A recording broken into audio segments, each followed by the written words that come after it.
Welcome to EduMock, Education, Motivation, Growth and Frustration. Let's begin. Today topic is NRA CET. इससे पहले thumbnail पर आप लोग देखे होंगे कि क्या अब SSC, RRB, IBPS एग्जाम नहीं लेगी। तो भाई एग्जाम लेगी, लेकिन कौन सी एग्जाम लेगी और कौन सी एग्जाम नहीं लेगी, इसके लिए आपको ये पूरी वीडियो देखनी है। वीडियो को स्किप नहीं करना है।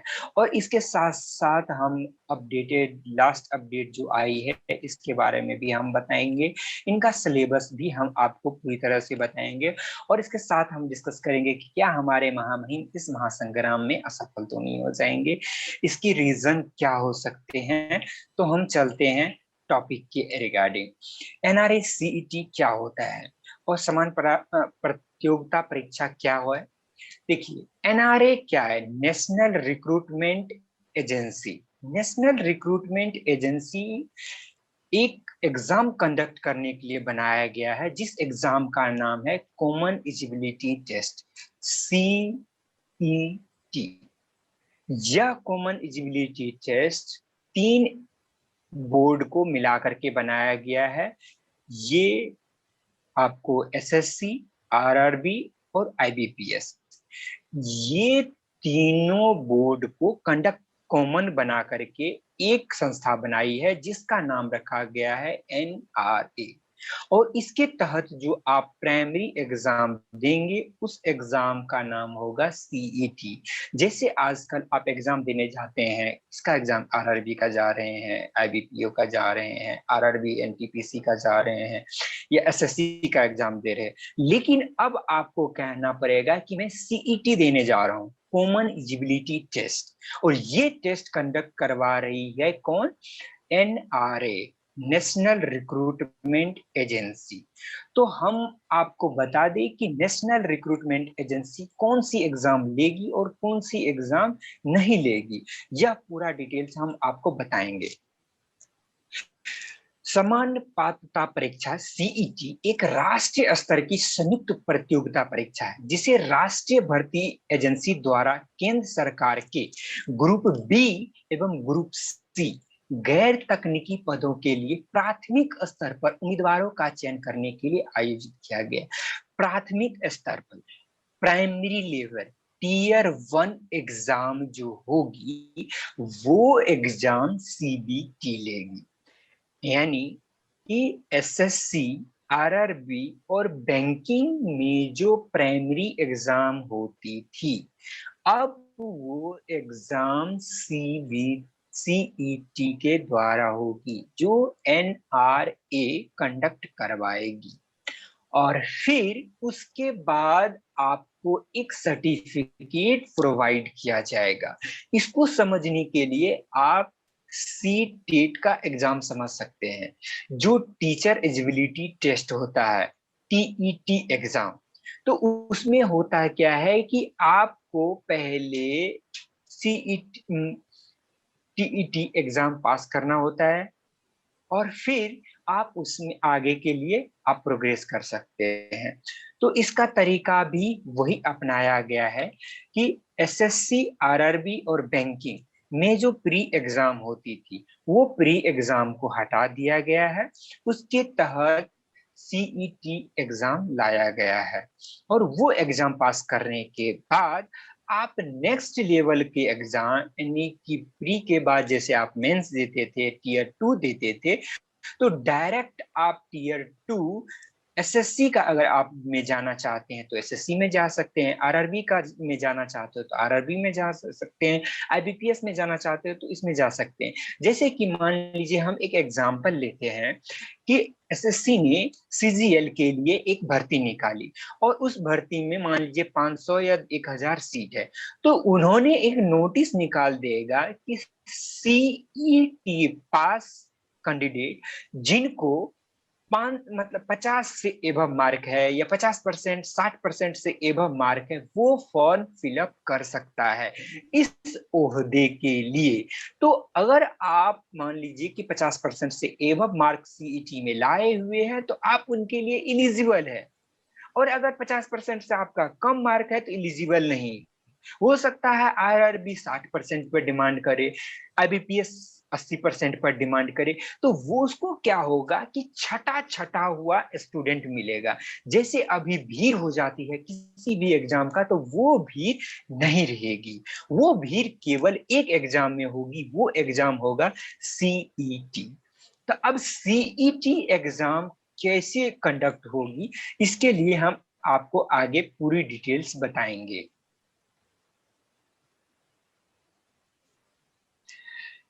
लास्ट अपडेट जो थी, इसमें हम आपको बता रहे हैं कि यह कैबिनेट मंत्री द्वारा बनाया गया है, जिसमें माननीय श्री नरेंद्र मोदी की अध्यक्षता में बनाया गया है। और यह एजेंसी 9 अगस्त 2020 को ही स्वीकृति प्रदान दी गई थी। केंद्र सरकार नौकरियों के लिए प्राथमिक स्तर पर उम्मीदवारों को शॉर्ट लिस्ट करने के लिए सीईटी 2022 की शुरुआत में आयोजित करेगी। ये 2022 के प्रथम महीने या द्वितीय महीने में स्टार्ट होगी, लेकिन संभावना है कि ये 2021 के सितंबर अक्टूबर महीने में फॉर्म फिलअप स्टार्ट शुरू हो जाए। इसके तहत इसका लास्ट अपडेट जो हमारे डॉक्टर जितेंद्र सिंह ने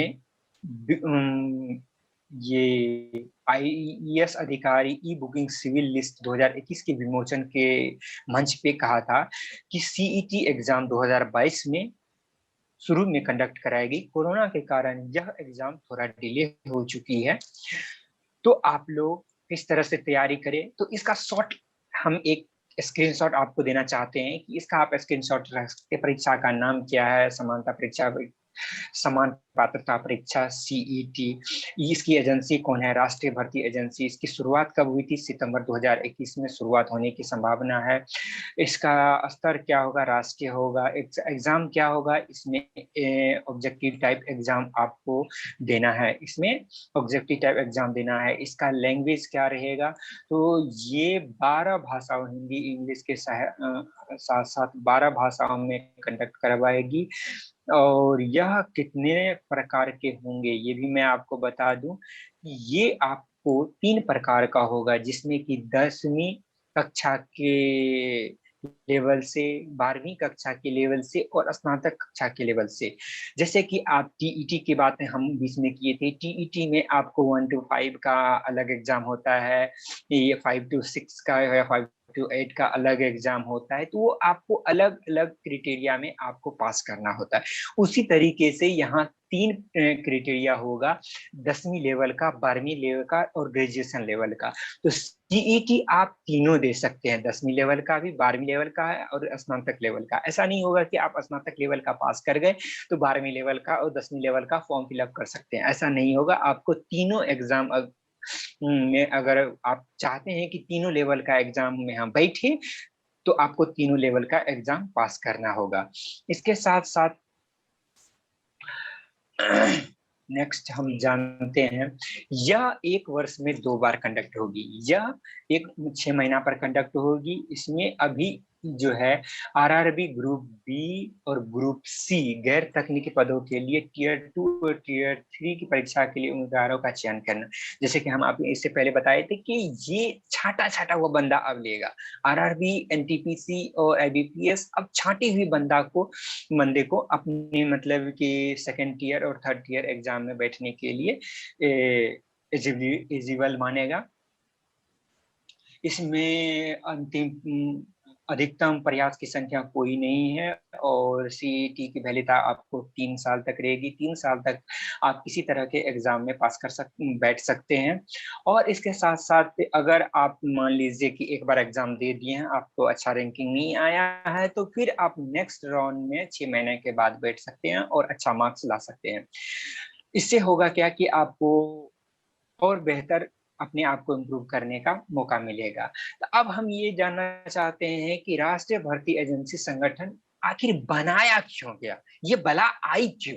तो देखिए कि मतलब कि एक देश एक परीक्षा की दिशा में सरकार का जो उद्देश्य था कि एक देश एक परीक्षा, ठीक है, तो उसी के तहत ये बनाया गया है, परीक्षा के उद्देश्य से बनाया गया है, सारा डिटेल्स आपको मैं बता दिया हूँ। और इसमें फिलहाल जो है रेलवे भर्ती बोर्ड, कर्मचारी चयन आयोग और बैंकिंग कार्मिक संस्था, तीनों एजेंसी के लिए केंद्र सरकार की भर्ती पूरी करने के लिए आयोजित किया गया है। बाद में कॉमन एलिजिबिलिटी टेस्ट में और एजेंसियां शामिल की जा सकती है। तो ये आपको को पता होगा कि अब जो हम प्री एग्जाम में बहुत सारे स्टूडेंट बैठते हैं, अब केवल एक एग्जाम में आपको बैठना है और वो एग्जाम होगा सीईटी।